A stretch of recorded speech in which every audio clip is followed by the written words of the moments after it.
آئین میں ترمیم نہیں ہوتی، اس وقت میاں نواز شریف کی نااہلی کی جو شک ہے وہ ختم نہیں ہو سکتی، اور اس وقت تک نہ تو مریم نواز کی واپسی کے امکانات ہیں سیاست میں اور نہ ہی میاں نواز شریف کے۔ یہی وجہ ہے کہ اب پنجاب میں بھی تبدیلی سے پی ایم ایل این کی قیادت کو کوئی دلچسپی نہیں ہے۔ اس میں ہو سکتا ہے کہ شہباز شریف کو یا حمزہ شریف کو کوئی فائدہ ہو، لیکن میاں نواز شریف یا میاں مریم نواز کو کوئی دلچسپی نہیں ہے، کیونکہ اصل صورتحال وہ ہے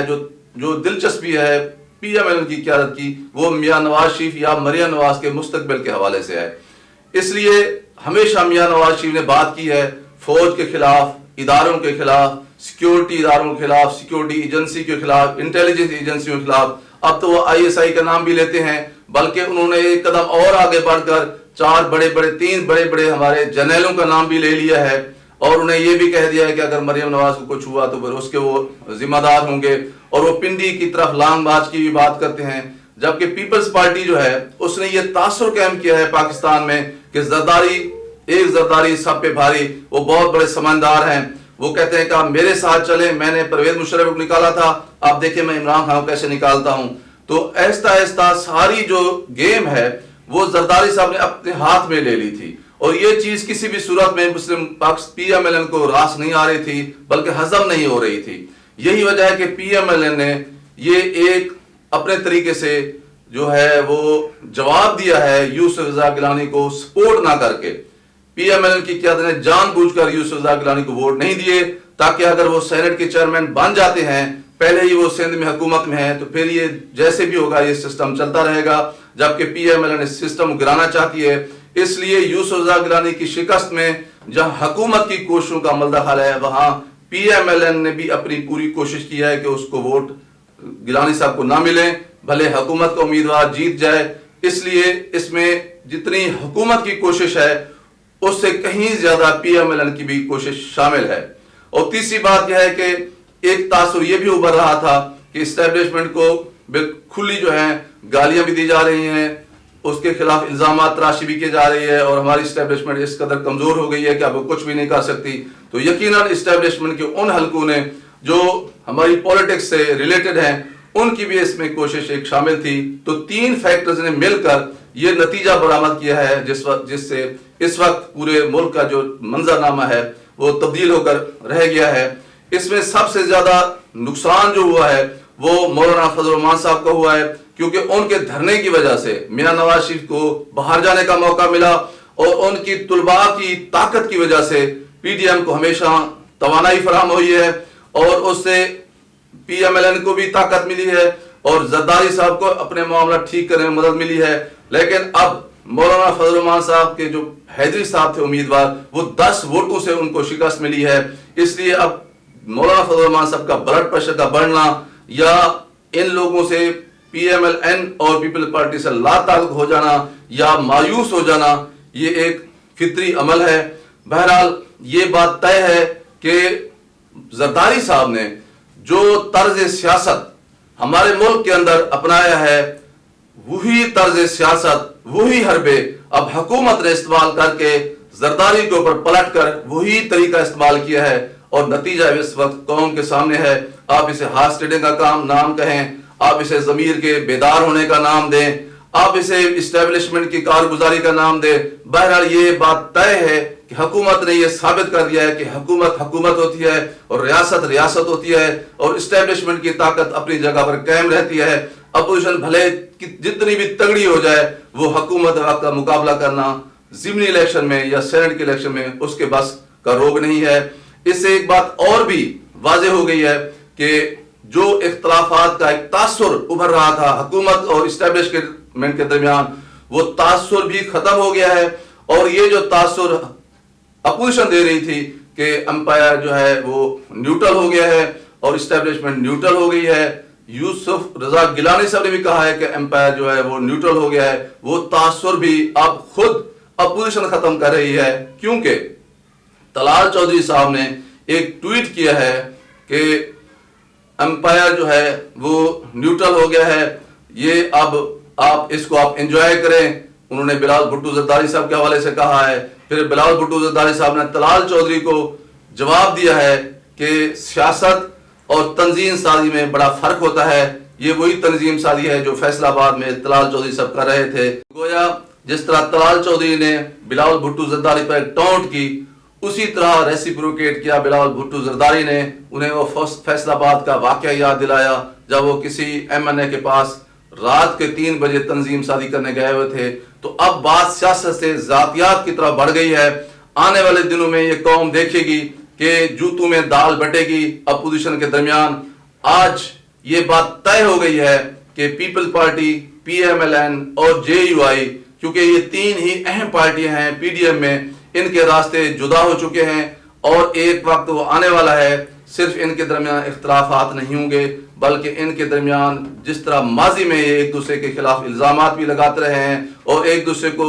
سڑکوں کے اوپر گھسیٹنے کی باتیں بھی کرتے رہے ہیں، وہی ماضی ایک بار پھر یہ دہرانے جا رہے ہیں. البتہ حکومت کو ایک بار پھر موقع ملا ہے کہ وہ اس کا اعتماد بھی بحال ہوا ہے اور عمران خان کے لیے بھی یہ ہوا کا تازہ جھونکا ہے. تاہم انہیں اپنی گورننس کو ٹھیک کرنا چاہیے اور پنجاب پر اپنے معاملات کو توجہ دینے کی ضرورت ہے، اور خاص طور پر جو پی ٹی آئی کے ورکرز ہیں جن کی بدولت آج عمران خان ایوان وزیر اعظم میں موجود ہیں، پرائم منسٹر ہاؤس میں موجود ہیں، ان ورکرز کی جو ہے ان کی عزت افزائی کرنا، ان کا خیال رکھنا اور ان کو عزت دینا، وہ بھی عمران خان کی ذمہ داری بنتی ہے. وفاق کو لے کر چلنا، اسٹیبلشمنٹ کو اعتماد میں لے کر جو ہے چلنا، فیصلے کرنا. بلکہ میں تو یہ بھی کہوں گا کہ 2.5 سال 3 سال ہو گئے ہیں، وہ بھلے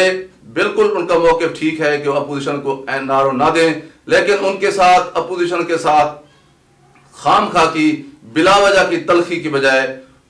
اب عمران خان کو باقی کے 2.5 سال اپوزیشن کے ساتھ ورکنگ ریلیشن شپ قائم کرنی چاہیے تاکہ حکومت کی توانائیاں اپوزیشن کے ساتھ لڑنے کی بجائے ملک اور قوم کی تعمیر اور ترقی کی خاطر بروئے کار لائی جا سکیں. صرف اسی طرح ہی پاکستان موجودہ منجدار اور پریشانیوں کے عالم سے باہر نکل سکتا ہے. ناظرین کرام، آپ سے گزارش ہے کہ میری YouTube channel doctor Nazir Siddiqui کو سبسکرائب فرمائیں، گھنٹی کے بٹن کو ضرور دبا دیں تاکہ میری تمام ویڈیوز آپ دوستوں کی خدمت میں پہنچ سکیں. اپنا خیال رکھیے، اپنے ارد گرد لوگوں کا خیال رکھیے، سب سے زیادہ میرے پیارے پاکستان کا خیال رکھیے. پاکستان زندہ باد.